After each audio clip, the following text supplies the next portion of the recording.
বিরতির পর স্বাগত। শ্রমিক বোঝাই একটি পিকআপ ভ্যান দুর্ঘটনার কবলে এবং এই দুর্ঘটনায় প্রায় 20 থেকে 25 জন গুরুতর আহত হয়েছে। 7 জনকে রেফার করা হয়েছে অন্যত্র। ঘটনায় রীতিমতো চাঞ্চল্য। তবে জানা যায় যে এই পিকআপ ভ্যানে প্রচুর পরিমাণে শ্রমিকরা ছিল এবং তারা কাজের উদ্দেশ্যে যাচ্ছিল, ঠিক তখনই এই দুর্ঘটনা ঘটে। ঘটনা বাঁকুড়া জেলার কতুলপুর থানার লাকি সংলগ্ন এলাকায়। দুর্ঘটনার কবলে পড়ে 30 জন শ্রমিক বোঝাই এই পিকআপ ভ্যান। তবে ঘটনায় আহত হয়েছে একাধিক শ্রমিক। স্থানীয় সূত্রে জানতে পারা যায় যে গতকাল বাঁকুড়া জেলায় ইন্দাস ব্লকের কুড়িসুন্ডা থেকে 30 জন পুরুষ এবং মহিলা শ্রমিক আলু তোলার কাজ করতে গিয়েছিল হুগলি কামারপুকুর এলাকায়। রাতে সেখান থেকে ফেরার পথেই এই দুর্ঘটনা।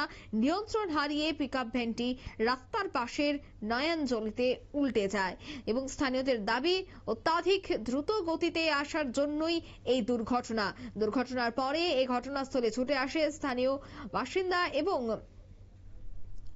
সেখানে পুলিশ আধিকারিকরাও কিন্তু উপস্থিত হয়। তবে সে বিষয়ে কি বলছে সংশ্লিষ্টরা শোনাচ্ছি।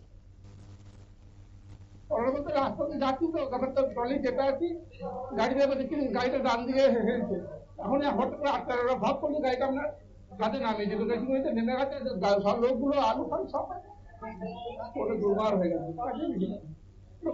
ছিলাম আমার গাড়াই অর্জন করে আহত। ছোট হাতি এখন তো গুণা যায় সব দিকে দিকে করে দিয়েছে, কিন্তু কাছে তো সবাই নেই। ঘটনার পর আমার তো দেখে আছি, আমরা তো জানতে পারবো। রাস্তা আমাদের গাড়ি করেছে, বাগাতে পারে না ড্রাইভার নাকি, সেটা বলতে পারছি।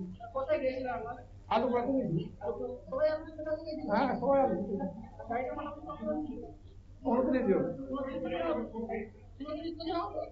না উঠতেছে না আউট নয়। তাহলে এখন তো গুণা হয় দেখে ঘুরে যাবো।